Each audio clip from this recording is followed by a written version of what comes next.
Hello, everyone, and welcome aboard the Walt Disney World Transportation System. Please stand clear of the doors. Por favor, manténganse alejado de las puertas. Hey everyone, and welcome back to another episode of the Double Dose of Disney podcast. As always, my name is Brittany, and I'm joined here by my boathouse loving husband, Tony. This week on the podcast, we're talking all about one of our absolute favorite parts of Walt Disney World, and that is Disney Springs. If you're new to vacationing at Walt Disney World, you may be wondering, what is Disney Springs? Or if you've been before, you may be like, yes, I love that place. Let's get into it. So we're going to start by kind of catching everyone up to speed on what Disney Springs is, share some fun facts you may have never known, and talk all about our favorite things to do and our tips there. You ready to get started? Yep, let's break it down. So one of the things we've always wanted to do on the podcast is kind of like share like little hidden known secrets and stuff like that. I texted Tony this week when I was preparing to do this podcast for us. And I was like, I am totally nerding out on all of these facts. So if you don't know, Disney Springs is Walt Disney World's shopping, dining, and entertainment complex. And it spans over 120 acres. Part of that acreage is like a lakefront area, which is actually the body of water that is known as Lake Buena Vista. It first opened in 1975 as Lake Buena Vista Shopping Village, then it transitioned to Walt Disney World Village, then Disney Village Marketplace, then Downtown Disney, and lastly became known as Disney Springs in 2015. The complex was originally built as an outdoor mall, and then it transformed to an entire district that was kind of meant to keep guests. And there were supposed to be residents that were living on Disney World property, which is a whole huge thing that I'm super excited to want to learn more about. But basically, the concept of Disney Springs, Michael Eisner was like, hey, we should, well, it was before Michael Eisner, but they were like, we should keep people from going to downtown Orlando and keep them on Disney property. How can we do that? And Disney Springs was the solution for it. So today, Disney Springs is home to 98 shops, 68 dining locations, and 22 attractions. There's no admission to get into Disney Springs, so it's popular for both locals and guests. And you can take transportation from any Disney resort over to Disney Springs. That's something I get asked by my clients a lot, like, how can I get to Disney Springs? You can take, most resorts, it's bus transportation, unless it's, the Port Orleans Resort. So I can't take Skyliner? No. I can't take Monorail? No. The Port Orleans resorts or Saratoga Springs or Old Key West are the only resorts that offer boat transportation over there. You can also walk from Saratoga Springs or Old Key West Resort. Or you can Uber from anywhere in the world. Yes, or you can Uber. And we've done that before, but it's not my favorite. I just love the buses. But you want to know some fun facts about Disney Springs? I do. Good, because I got them for you. In 1989, Disney was trying to capitalize on the idea that Disney World wasn't just for kids. So they opened a section of Disney Springs that became known as Pleasure Island. At Disney, everything is a story. So there's like this whole backstory behind it that they created, the Imagineers created. And what Pleasure Island was a section of like nightclubs that guests would pay admission to enter into. And each night at midnight, there was a New Year's Eve celebration and fireworks that took place. It was popular until the early 2000s, and then attendance started to decline to the area. So Disney was trying to do all these different things to kind of like keep the area afloat, basically. They took away admission costs to it and everything like that. But then like local teenagers were just hanging out in these nightclubs, and they were like, yeah, that's not going to work. So they ended up eventually dismantling Pleasure Pier. And that area of Disney Springs is now what is known as the landing section today, which is where we hang out a lot. But that's where a lot of like Disney Springs is. Disney Springs is also home to the largest Disney store in the world. The World of Disney, it is 51,000 square feet. So it's bigger than our house. Like, you could fit 26 of our houses inside World of Disney. And I feel like every time we walk into World of Disney, we are like, oh my gosh, stimulation overload, you know? So starting at Disney Springs. Yeah. We go to Disney Springs on our entry day to Yes. Florida. we typically go to the boathouse, eat dinner, and we make the rest of the night at Disney Springs. Yes. Typically. And we also, I always like buy a new pair of ears at Disney Springs that first night. Yeah, one of the main reasons we go there is for that store. For which store? The World of Disney store? Yep, World of Disney store, because they have, I wouldn't say everything. I mean, it's just a different experience, and they're going to any kind of store in any of the parks because it's just so huge. Yeah, Disney Springs, it's like hard to equate it to anything else. Like if you live in a metropolitan area, you could say it's similar to a nice shopping center, but it's got those Disney touches to it. Of course, there's the World of Disney throughout. There's also like a lot of attractions and entertainment options. And like Tony said, our first trip to Disney in 2020, we went to Disney Springs to watch the football game. Because we were there for Super Bowl Sunday. That was like when we flew in. And ever since then, that's just been our tradition. Like I don't think we've ever gone to Disney and not gone to Disney Springs the first night. We're a creature of habits, and it's a ritual thing for us. Yeah. This could be an off day thing, too. A lot of people do this True. Disney Springs as an off day or a half day with a resort day tied into it, whichever order. But it definitely easily could be one of those. Yeah, I always recommend it to people, like, if you're flying in early, like, consider going to Disney Springs that day, especially if you get to your resort before you can actually check into your room. Just drop your bags at the Bell Services. They'll hold them for you, and you can start your vacation if you want to go over to Disney Springs. There's so much to do there. On our last trip, we actually stayed at Saratoga Springs for the first half of our trip, and part of that was just because we wanted to spend more time at Disney Springs. And we golf there. So well, true. That's a tip. Like, if whatever you're doing, you can plan it out to your stay and doing split stays for wherever you're doing. So we showed up and we knew we were going to be golfing. So we stayed at Saratoga and we took the boat for the nightlife, whatever you want to call it, eating dinner at took the boat to Disney Springs. And then where did we transfer after that? Split stay to... We went to Beach Club. Beach Club. So then, because we were going to be in Epcot. So, like, that's a huge pointer, like, stay where you want to be around the first couple. You don't have to stay at the same resort and different transportation every time. Right. And so, and like Disney Springs is just like, it's this area you can spend an entire day there. You could go there and there's going to be different things from like your home. Like there's a Lululemon store there. They've got a movie theater. Yeah, they've got a movie theater. If you want to watch a movie in the middle of the day, you want to watch a Christmas movie when it's out.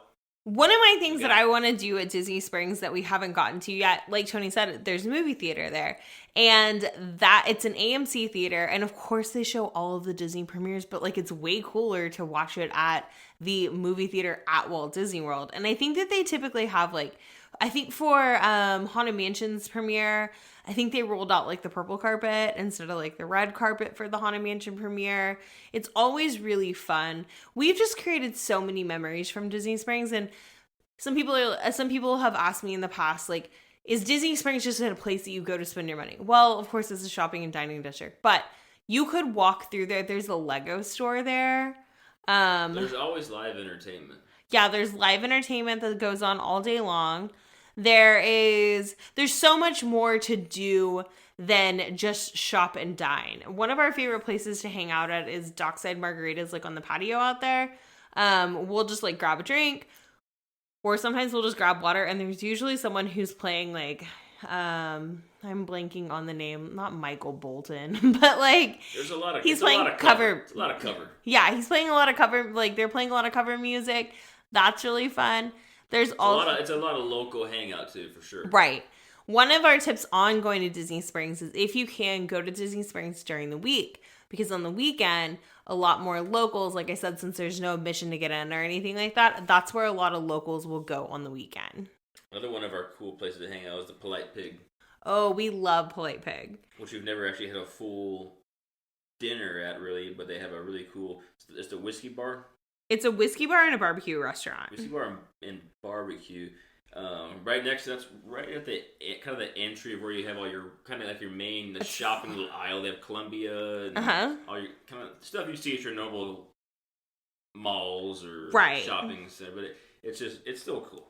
Something different. Polite Pig actually is a restaurant that has the Michelin, that has like won the Michelin Star Awards in the past, and is an amazing barbecue restaurant. As people from Texas, I was skeptical of us going to the Polite Pig because I was like, we have barbecue at home on every single corner. Mexican food, it's a higher standard. Yeah.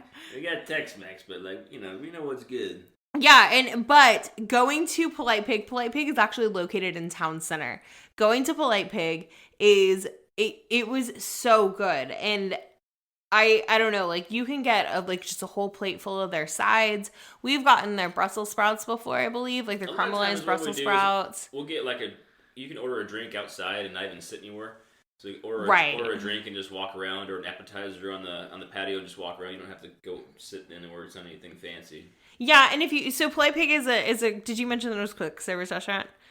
In my own terms. So Polite Pig is a quick service restaurant. If you have the Disney dining plan for 2024, it's actually one of the locations that is on the Disney dining plan as a quick service credit. I highly recommend going there. We've gotten the caramelized Brussels sprouts in the past. They have like barbecue meatballs. You can get a whole plate full of just their sides, like I said. Their barbecue waffle fries are really good. We also like too, because like Tony said, Polite Pig is on the corner near kind of where the shopping ends, and I believe that's the Lime Garage that's right there.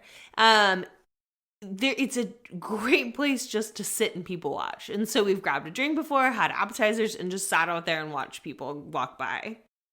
So like the variety of Disney Springs, like you can take your kids there and you can go to Chicken Guy and still basically it's not McDonald's style, but Chicken Guy is way better than that.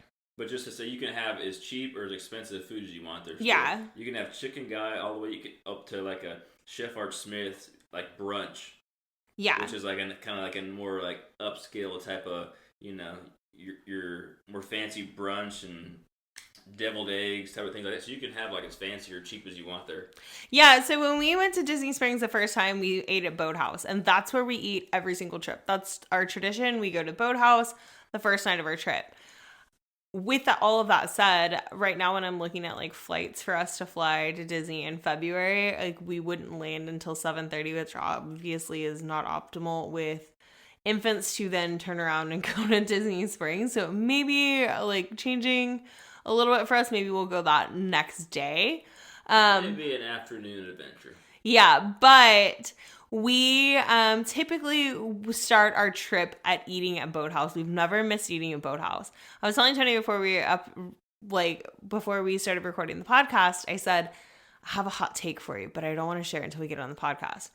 I think that we should maybe consider conceding our reservation at the Boathouse this trip to go to Chef Art Smith's.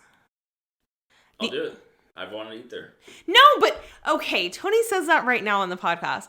But in the past, I would be like, okay, these are the dining reservations I think we should make, and let's go to Chef Art Smith's instead of Boathouse. And he's like, no way. All things considering the factors involved in the future, it'll be way more enjoyable. Why? Our family's Dublin. Oh, true. Yeah, I just think Boathouse is not probably ideal unless you're maybe sitting outside or the Boathouse is definitely so the Boathouse is considered a signature restaurant at Walt Disney World. If you have the dining plan, it's gonna be not Spruce to me, but it's a little more fancy. Yeah, it's gonna be a two table service credit meal. The Boathouse is amazing, and the Boathouse is definitely very kid friendly. We've seen kids there every time we've been, but we've never been to Chef Art Smith's. One of the things about it is I'm like, it's Southern food and we can get that again anywhere here. But I was watching a vlog the other day and the girl was from the South and she was like, even if you're from the South, you should still eat at Chef Art Smith's. Like, do not pass that up. And I was like, okay, maybe you've got me. One of our other favorites is right next door. They have live music right next door, but then next door to that is Jacques Lindsay's Hangar Bar, which they usually show up to at least once every trip. If not for their kind of adventurous drinks and something different. Last time we had their pretzel. Yeah, it was the air cargo pretzel, and it was so good. So basically like a charcuterie board, and the outside, the whole thing is basically a pretzel you can eat. Yeah. And you can watch live go on the outside in the patio and have that. And there's usually the bars open outside, and you can watch the music at the same time.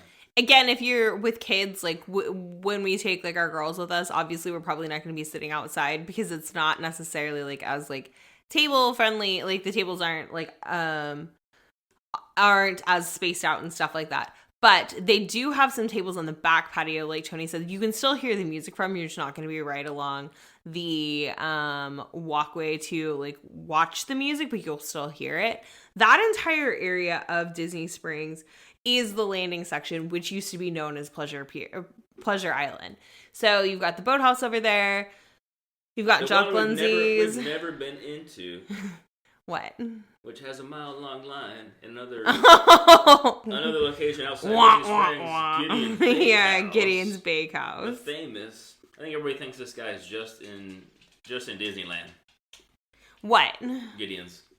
It's not at Disneyland. I mean Disney World.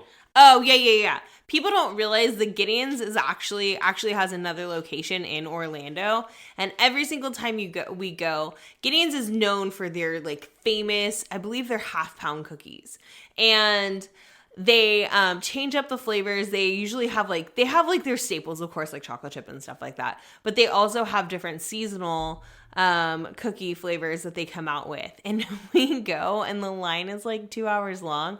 And Tony and I just stand outside. I'm not going to eat it anyway because it's not gluten-free. But Tony would eat it. And we stand outside and we're like, ooh, because these people are waiting in line. Like typically they have a virtual queue, just like a ride. And it just depends on the lines. But then people are waiting in line forever to go into Gideon's. I'm sure that the cookies are amazing. I'm not dissing them. But if you have your heart set on going to Gideon's, I would consider looking up Gideon's Bakehouse, Orlando, and go to their location off property because you can just get in and get out and get the same cookie. It's just one of those. Everybody wants to try it regardless. Yeah. You got to do it. It's just everything rotates or stuff that your typical cookie place isn't going to carry, and it's just something cool to say. We got a picture and we got a really good cookie. The inside experience I've heard is absolutely amazing. But yeah, it just depends on like how you want to spend your day. If you are doing a full day at Disney Springs, that's something that I would consider maybe like going and hopping on like the wait list for it or the virtual queue for it. And then kind of going about your day and going back over there. Like that'd be a really good idea. They also have cold brew at Gideon's. Of course, Joffrey's also has like a full service like coffee shop there. You can get coffee. You can get a latte actually with like your face on it or like your dog's photo on it or something like that. And it's like a 50-cent upcharge.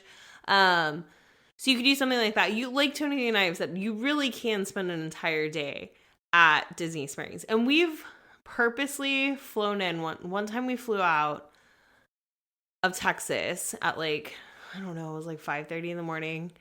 And it was during COVID, so we had to change planes. And then we landed in Orlando, went to Caribbean Beach. Remember, that was like a marathon travel day, but we did it all because we wanted to have more time at Disney Springs.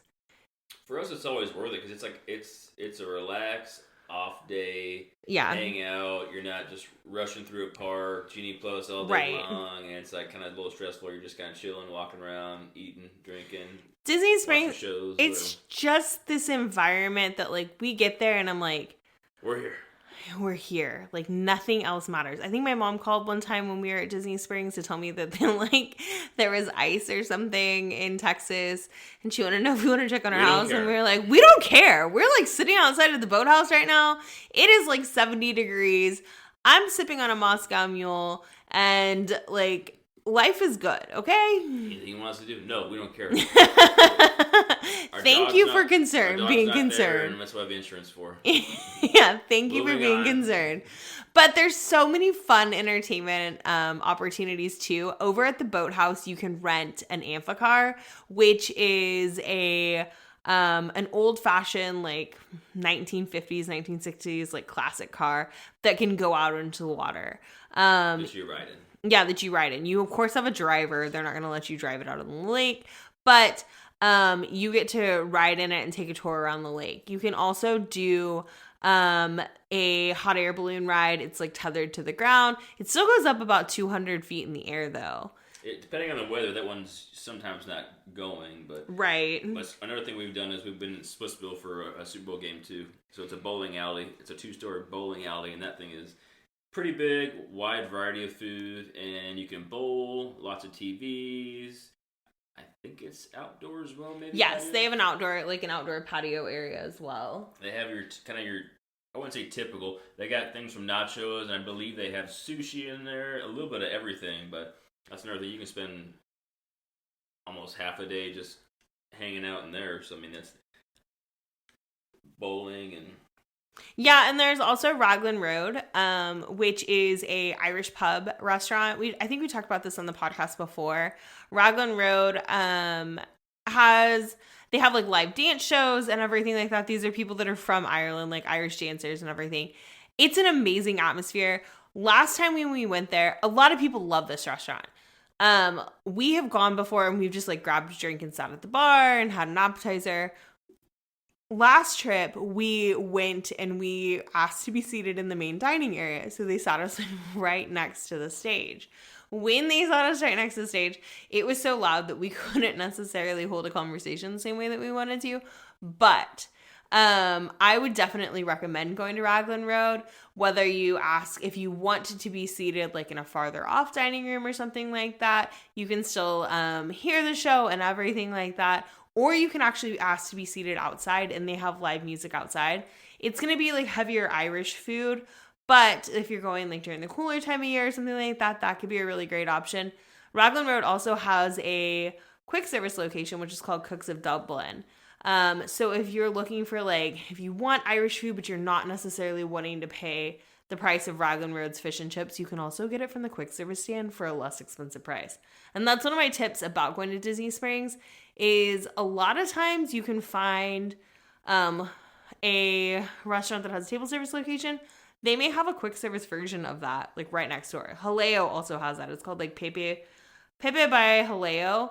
And that's going to be a Latin American restaurant that you can do the same thing, get some of the same entrees at the quick service location. Or Morimoto Asia is a Asian food restaurant, and they have a quick service location right outside as well. Yeah, that's one of the ones. Yeah, we definitely. If you're gonna eat dinner, if you're gonna eat dinner in there, I would not go in the main room. Right. And yeah, one of the outer rooms, or what we've done in the past is we come after dinner and just had maybe an appetizer to drink at the bar, watch the show there. Yeah, if you have, obviously if you have kids with you, that's not going to be something. But if you go at an off time, you could get, I'm pretty sure, they're... do lunch then. Yeah, and they also have a brunch on the weekends, too. So I'm pretty sure that if you go, I think that they're famous for, their bread pudding as well. And they're gluten-free onion rings? They're gluten-free onion rings. Look, I love onion rings. Onion rings don't love me, whether they're gluten-free or not. They have them, but they weren't the greatest, I thought. Yeah, Tony wasn't as big of a fan of them. But you could go, if you go at an off-peak time, you could just go and ask to get a table and get a dessert and maybe have some after-dinner cocktails for the adults or something like that. One thing we've noticed, and I'm looking at the Disney Springs right now, it says on the west side they have food trucks now. I think they're trying to make a little mini food truck park inside of Disney Springs. Usually there's only 2 or 3. It's kind of they've added a few more, right? Splitsville over there in that section in House of Blues. Mm-hmm. But it looks like they're trying to make maybe a little mini food truck park in there. They have Four Rivers Cantina Barbacoa food truck. They have Cilantro Urban Eatery. So it looks like right now they just maybe have 2. Yeah,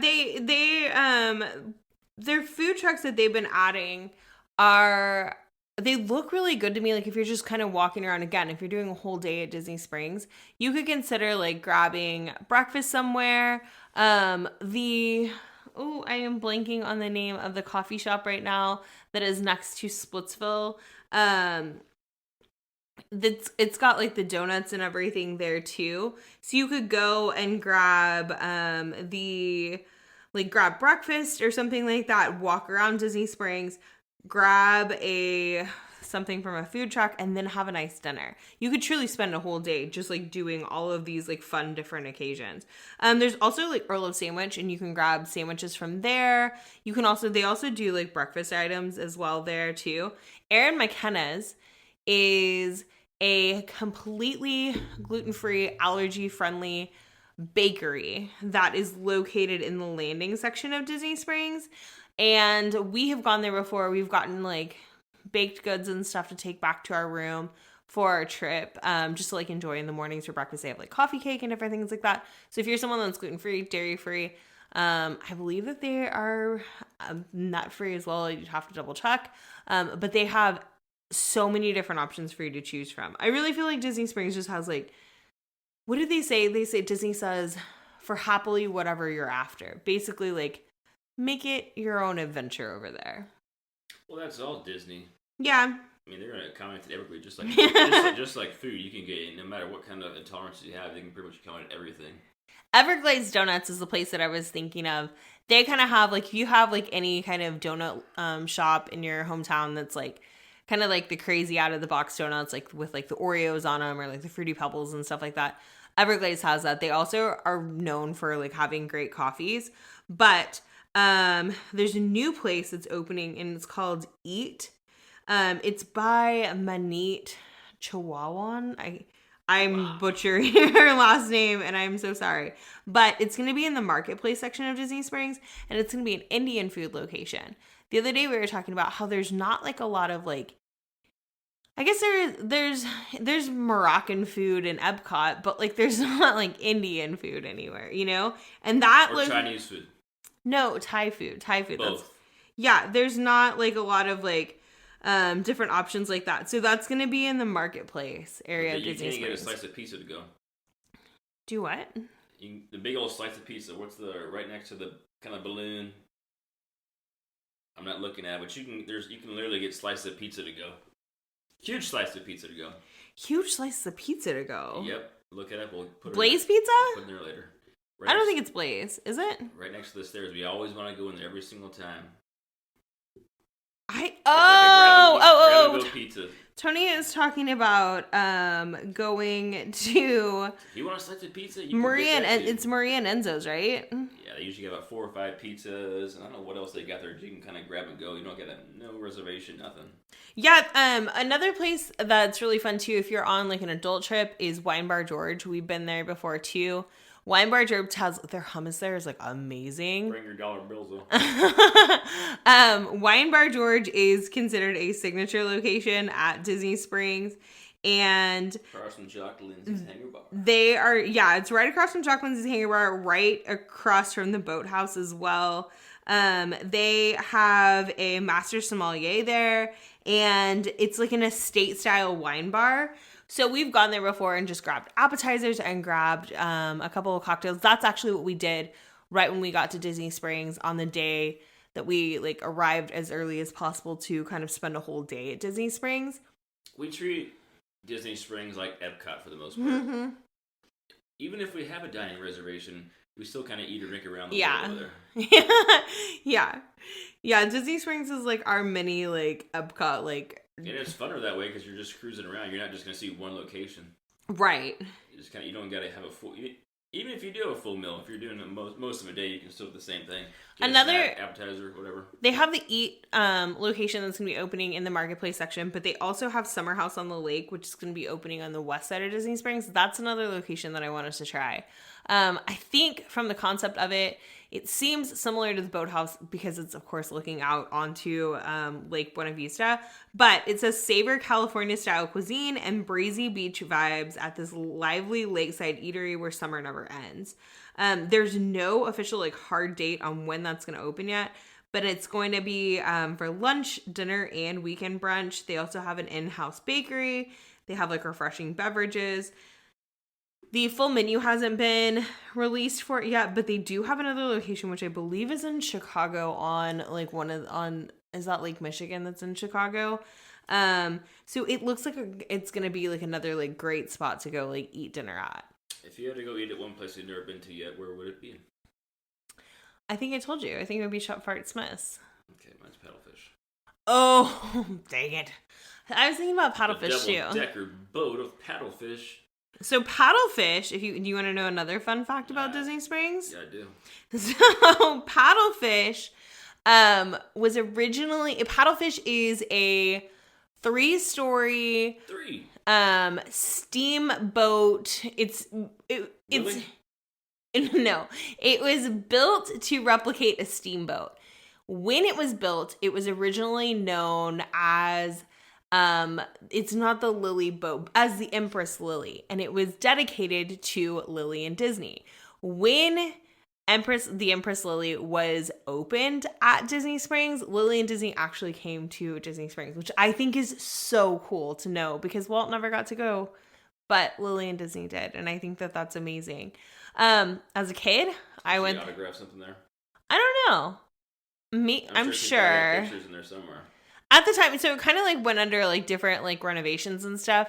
And when it first opened, it was like it was several different restaurants. My family and I went there for when we went on our first trip. We went there and ate. It was like it was Goofy's like character breakfast or something where everybody was in like their boat gear, which my brother loves fishing, so we went there for that. So. And it was really fun. But now Paddlefish is I believe it's a signature seafood restaurant. It's similar to Boathouse food, I would just say. Yeah. Seafood, a little more upscale, but it's kind of, I would still say it's family friendly. Yes. Upstairs, one of the outdoors. one of the things about the Boathouse, we have tried to do this on the last 2 trips and it has not been successful, but we will be. We're trying to sneak on. No. The boat. So you can go. So on the first 2 floors, you need table service reservations. Most of the time, you could probably just walk in and ask to get on the walk-up wait list, unless it's a really crowded day.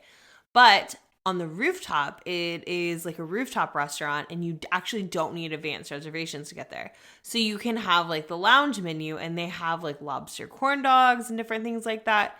On our September trip, we went up there. But they weren't serving anybody because remember it was raining. We just walked on. Yeah.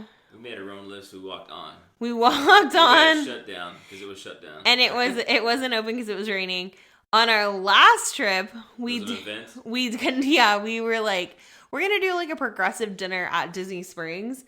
So we're like, let's go grab appetizers at Paddlefish. We walked up there and like Tony said, it was an event and it was closed. We thought we were cool till you're not cool and moving on. But that location is...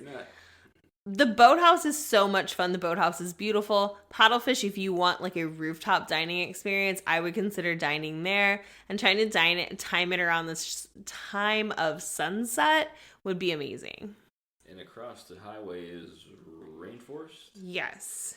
Which I think everyone kind of knows. You probably have one in your local town. Right. Pretty much the same. And it's not going to be there, but it's definitely kid friendly. I'm sure we'll be going there. I've seen some good stuff there. We just haven't been there yet. Eventually, we'll probably go eat there. I don't know. Never mind, we're not. No, I'm just not as much of a fan of like. Tony will eat at Rainforest, and then he'll be like, we're just more adventurous eaters. There's nothing wrong with it by any means. If you or your family kind of like to play it more safely with food, then Rainforest would be amazing. One of the coolest things about Rainforest is the outside of it is a volcano. And every 15 minutes the volcano erupts? I think it was every 15. Pretty close. You can sit outside and watch the volcano erupt. So we'll go to like Dockside Margaritas and grab a drink or just a water and sit and watch the performer play. And right kind of across the waterway from Dockside Margaritas is Rainforest Cafe. So we can like see like the volcano going off. It's just such a fun atmosphere at Disney Springs. Yeah. Another pro tip, if I may say one. What? It's still like a park. Don't get caught without what you need in there. Yeah. We showed up one time, didn't have a jacket. Or it started raining. No, we showed up one time with... Make sure you got what you need. We showed up one time without a jacket because somebody refused to pack anything but like shorts and t-shirts to go to Florida, and the weather changed on our flight, and all of a sudden we were All of a sudden we were just like caught by surprise. I had a cardigan, but Tony had like, I think he had a fleece jacket, and that was it. So we like walked through the shops. That was So Disney won again. Why? Because we had to buy one. Yeah, I was gonna say, but that was still fun though, because the house always wins. It was still fun because like he had to buy something. Makes the adventure. There's also a House of Blues there. They do like concerts and different things like that. I think they do special events because that's been closed sometimes. They're doing like beanbag toss out there, and I think it gets rented out. Yeah, they have a place called the Front Porch, which is kind of like their quick service location bar area. I've had clients that have booked bought like concert tickets there. There's also a Cirque du Soleil show that recently opened at Disney Springs that we've always thought would be really fun to go to do like a date night at or something like that. That's a little bit pricier of an option, but that could be something really fun to do too. So wrapping it up, final thoughts, final suggestion. Perfect day at Disney Springs, before and after. Where would you stay and how would you get there? What would you do? Shortened version. Okay, perfect day at Disney Springs. I would start out by having a coffee at Joffrey's. Where are you going to stay before you get there? Oh. Does it matter? No, I guess it doesn't matter, but Saratoga Springs, especially if you stay in, I believe it's Congress Park, you can just walk directly across to Disney Springs. So that would be really fun. Or taking the boat from like Port Orleans French Quarter, Port Orleans Riverside, grabbing a coffee at Joffrey's. So I guess I've already eaten breakfast. And then walking around shopping.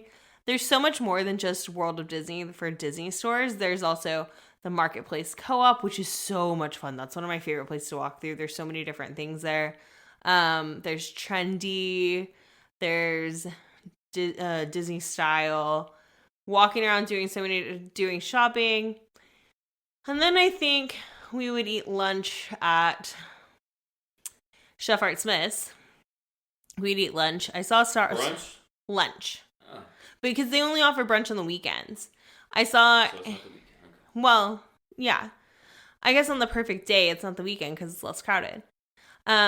Chef Art Smith's or Polite Pig. You're going way more depth than I was thinking. I'm a simple guy.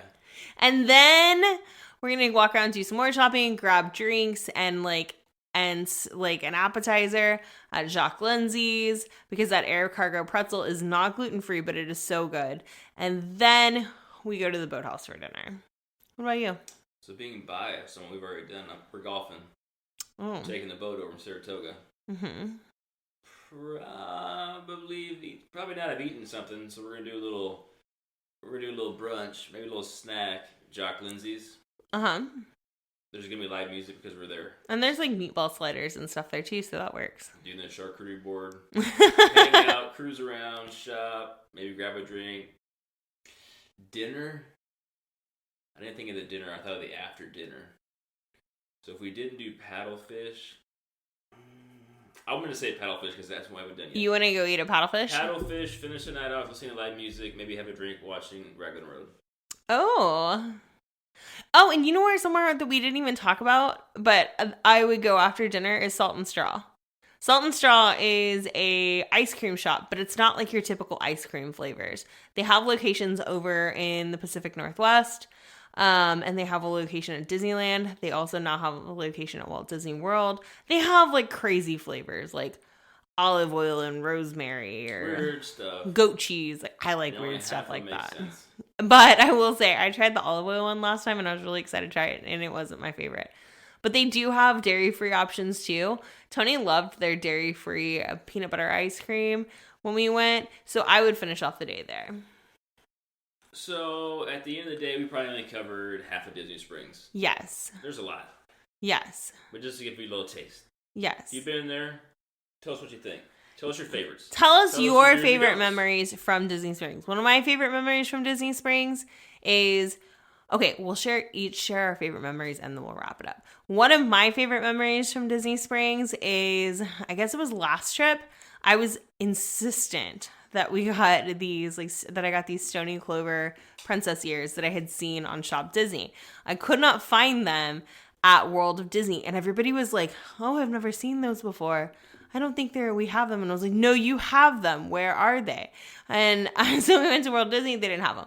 We went to Marketplace Co-op. They didn't have them. They just didn't know what you were looking for. We went to, it's another store that they sell Dooney and Burke stuff. They didn't have them. We went to Trendy. We went to Disney Style. We went to all these different places. So I'm dragging Tony all over Disney Springs. Turns out they were back at Marketplace Co-op. I actually believe in the Trendy store, like in a tiny little basket in the back. But that's one of my favorite memories. What's yours? I think mine was the same time. I was just thinking about when we ate at Boathouse. Was it the same night? Ate outside at Boathouse, right next to where the cars go in the water. Yeah. I had the crab cake, and I took the picture of a potato. The potato was bigger than his head. We'll post that one. A potato the size of my head. Yeah. And we got to just watch the kind of just live entertainment. We're right at the little skinny strip outside of Boathouse, eating right there. And we always Listen to music and watching the boats. Yeah, and we always sit and watch the band play, and we watch the people dance, and we try to pick out who is a local and who is on vacation. Yeah, who's drunk and who's a local. Yeah. Most time both the same thing. Yeah.